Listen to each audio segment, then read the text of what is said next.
दोस्तों नमस्कार। और आज हम बात करेंगे त्योहारों के बारे में। और अभी तक आपने हमारा चैनल सब्सक्राइब नहीं किया है तो एक बार सब्सक्राइब कर लें और बगल में जो बेल आइकन बटन है उसको भी प्रेस कर लें। तो दोस्तों ज्यादा समय बर्बाद ना करते हुए त्योहारों के बारे में बात करेंगे। और हम कार्तिक माह के जो त्योहार हैं वहां तक हम बात कर चुके हैं और आगे नेक्स्ट कड़ी में हम बात करेंगे अगले महीने के त्योहार की। तो अगर आपने हमारी पिछली वीडियो नहीं देखी है तो उनको जरूर देखें, आपको मजा आएगा देखने में, क्योंकि वीडियो पूरा देखें। और मैं ये वादे के साथ कह सकता हूं कि अगर आप मेरे चैनल पर विजिट करेंगे तो आप कभी निराश नहीं होंगे। मेरी गारंटी है ये चीज, ये मेरा वादा है, चाहे आप कुछ भी समझें, क्योंकि मैं कंटेंट अपने हिसाब से उसी हिसाब से देने की कोशिश कर रहा हूं जिससे कि वो प्रतियोगी परीक्षाओं में काम आ सके। और आप कंपटीशन का लेवल भी देख रहे हैं, किस हिसाब से कंपटीशन बन रहा है, किस तरह से प्रश्न आ रहे हैं पेपर में। तो उसी कड़ी में हम बात करेंगे, क्योंकि आप समझदार हैं, सब आप सब जानते हैं अच्छा बुरा क्या चीज है, कैसा मैटर है। लेकिन नाम छोटा है हमारा, पहचान नहीं है, और आप ही हमारी पहचान है। तो बात करेंगे हम त्योहारों में। कार्तिक के बाद में अगला आता है, देखो अगहन और पूष, ये 2 महीने होते हैं। इसमें आपके कोई त्योहार लगभग हम ये कह सकते हैं त्योहार है ही नहीं। तो अगहन और यानी कार्तिक के बाद में आगन और पूष दो है ना। पूष के बाद में आता है माघ, ठीक है ना। अगला कौन सा महीना है? माघ का महीना है ना। इसमें जो पड़ने वाले त्योहार है उनकी बात करेंगे। तो देखो ट्रिक, वही हम ट्रिक की बात कर रहे हैं। सट तिला है ना, ऐसे ही याद रखनी, सट तिला और मौनी बसंत का जन्म, मौनी बसंत का जन्म माघ में हुआ। ऐसे ही याद रखनी है दोस्तों, माघ में हुआ। आप और अगर आपको और चीज याद है और किसी ने बढ़िया पढ़ा दी है या आपको मिल जाए तो आप बिल्कुल उनको पढ़े। अगर नहीं पढ़े तो मैं एक बार कह रहा हूं कि एक बार मेरी ट्रिकों को याद कर लेना। आप जिस चैप्टर को ये बड़ा मानते हैं और जिसको देखते ही घबराते हैं, मेरी गारंटी आप ये 8-10 आपके सूत्र हैं, इनको याद कर लेना। आपके तो लगभग 90% सवाल आसान हो जाएंगे, आराम से निकाल सकते हैं। तो सकट सट तिला और मौनी बसंत का जन्म माघ में हुआ, क्योंकि मैंने अधिकांशतः त्योहारों को अपनी ट्रिक में समाहित किया है। तो सकट सट तिला और मौनी बसंत का जन्म माघ में हुआ। तो दोस्तों पहला है सकट, दूसरा है सट तिला और तीसरा है मौनी, चौथा बसंत। और उसके बाद में इनका जन्म कहां हुआ है, कौन से महीने में हुआ है? माघ में। तो माघ तो अब आप समझदार है ही, माघ का मतलब माघ का महीना है ना, माघ का महीना। क्योंकि मैंने शुरुआत में बता दिया था कि मेरी अगर ट्रिप पढ़ेंगे तो आपको महीना तक और उसके बाद शुक्ल और कृष्ण पक्ष सारे क्लियर करा दूंगा, सारे डाउट क्लियर करा दूंगा। पर आप एक बार विश्वास करके मेरी वीडियो देखें, जरूर पूरी जरूर देखें। तो देखो सकट चौथ बोलते हैं, नहीं बोलते हैं? सकट चौथ है ना, जिसको संकट चतुर्थी भी बोलते हैं ना, सकट चौथ। गांव में सीधा ही बोलते हैं भाई सकट चौथ, वो सकट चौथ, जिसको हम संकट चतुर्थी भी बोल देते हैं ना अपने एक मॉडिफाई भाषा में।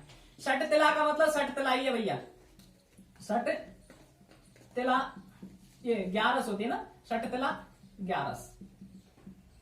उसके बाद में मौनी मावस नाम सुना होगा है ना, मौनी मावस। हाँ, तो ये मौन रखा जाता है, मौन व्रत। मौनी मावस का मतलब अमावस, मौनी अमावस। उसके बाद में बसंत से बसंत पंचमी का मेला लगता है भरतपुर उपवास में। तो वो बसंत पंचमी कब आती है तो उसको देख लो है ना।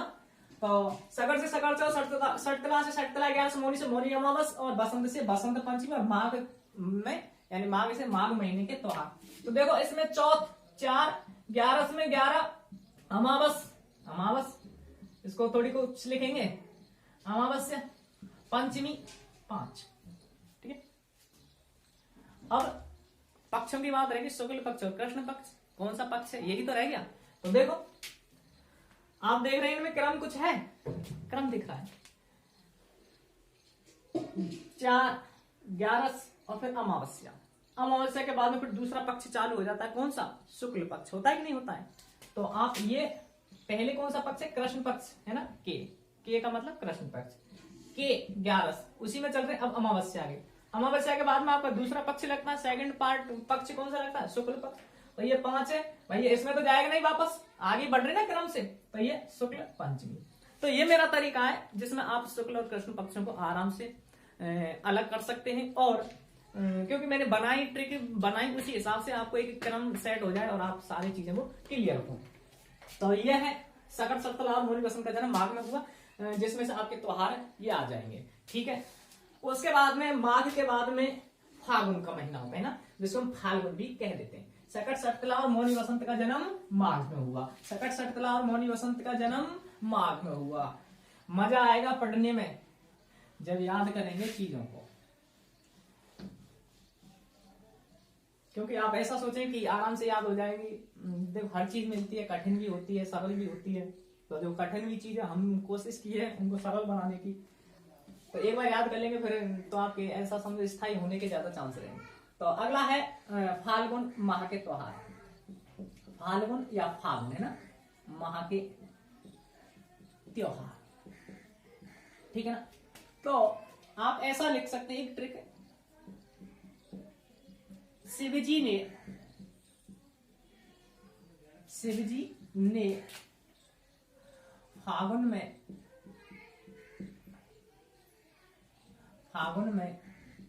होली खेली।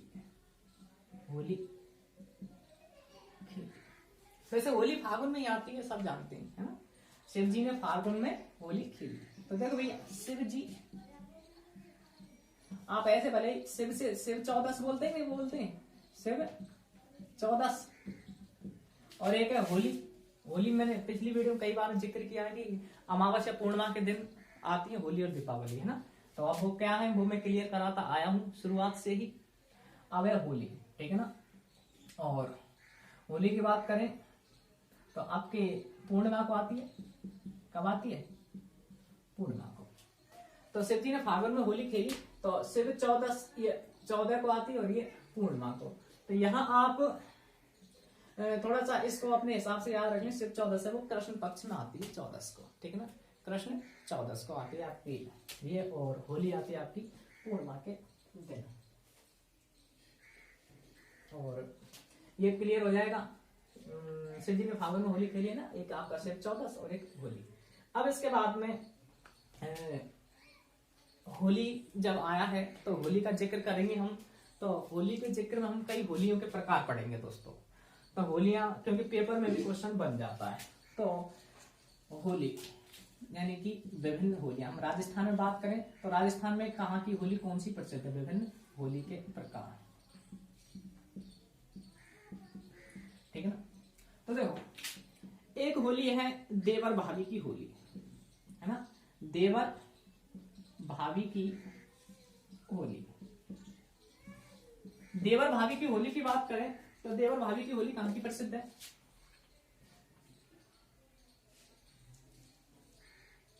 देखो देवर शब्द लिख रहा है इसमें, देवर व्यावर, है ना, देवर और क्या बनेगा, देवर व्यावर। ये कहां की है भैया, व्यावर, और व्यावर पड़ा अजमेर में, यहां की प्रसिद्ध है। उसके बाद में दूसरी है पत्थरमार होली। पत्थरमार होली भैया, पत्थरमार होली तो बाड़मेर की प्रसिद्ध है।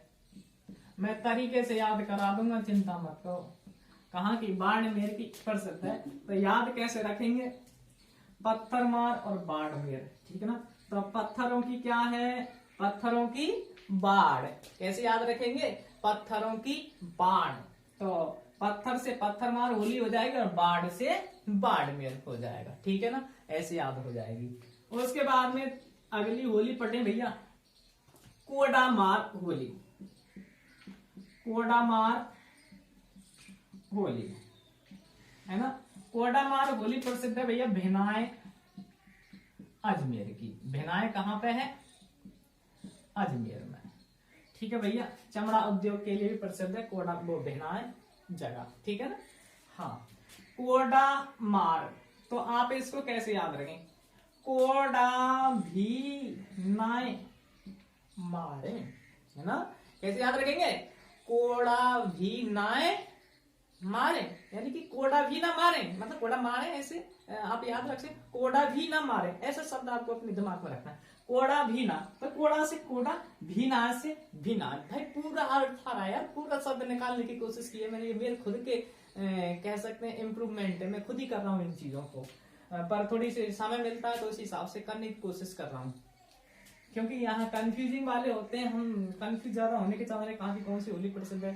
तो मैं जहां मेरे को ऐसा लगता है कि यहाँ कंफ्यूज होने के चांस ज्यादा रहते हैं, तो वहां मैं ट्रिकों के माध्यम से पढ़ाने की कोशिश करता हूँ। और उसके बाद विस्तार तो मेरा है ही, विस्तार का तो मैं पढ़ाता ही हूँ। तो भिनाय अजमेर, ठीक है भैया। तो ये तीन होलियां, एक महावीर वो सॉरी लठमार होली है ना, लठमार होली। तो आप किसी व्यक्ति का नाम रख सकते हैं महावीर, ठीक है ना। महावीर जी कहाँ है? करौली में। तो लठमार होली महावीर जी करौली की प्रसिद्ध है। तो इसको ऐसे याद रख सकते हैं भैया, महावीर के हाथ में क्या है? लठ है। महावीर के हाथ में क्या है? लठ है। तो लठ से लठमार होली और महावीर से महावीर जी, है ना, करौली। अब बाकी के उनको आप अपने हिसाब से भले रख सकते हैं, जैसे कि लठमार होली हो गई, एक आ गई भगोरिया होली, भगोरिया महोत्सव भी कहते हैं, या ऐसे आदिवासियों की होली भी कहते हैं, है ना, आदिवासियों की होली। ये कहाँ की प्रसिद्ध है? आपकी मेवाड़ क्षेत्र की, है ना। मेवाड़ में आपके उदयपुर राजसमंद, चित्तौड़गढ़ और भीलवाड़ा मुख्यतः 4 जिले आते हैं विशेषकर, है ना। तो वो मेवाड़ क्षेत्र में प्रसिद्ध है भगोरिया आदिवासियों की होली। इसके अलावा और होली की बात करें, एक नहाड़ की सवारी है ना, नहाड़ की सवारी, ये सांगोद जगह है कोटा में, है ना, वहां की प्रसिद्ध है। ये भी पूछा जा सकता है ना। वैसे बादशाह की सवारी है वो ब्यावर अजमेर की ही प्रसिद्ध है ना। नहाड़ की सवारी है सांगोद कोटा में। और इस तरह से ये होलियों के कुछ प्रकार हैं, तो आप इसी तरह से याद रखें दोस्तों, और लगभग आपको याद हो जाएगी। और अगर आपने हमारा चैनल सब्सक्राइब नहीं किया दोस्तों, सब्सक्राइब जरूर कर लें, क्योंकि मेहनत कर रहे हैं और आपसे ही हमें उत्साह मिलेगा।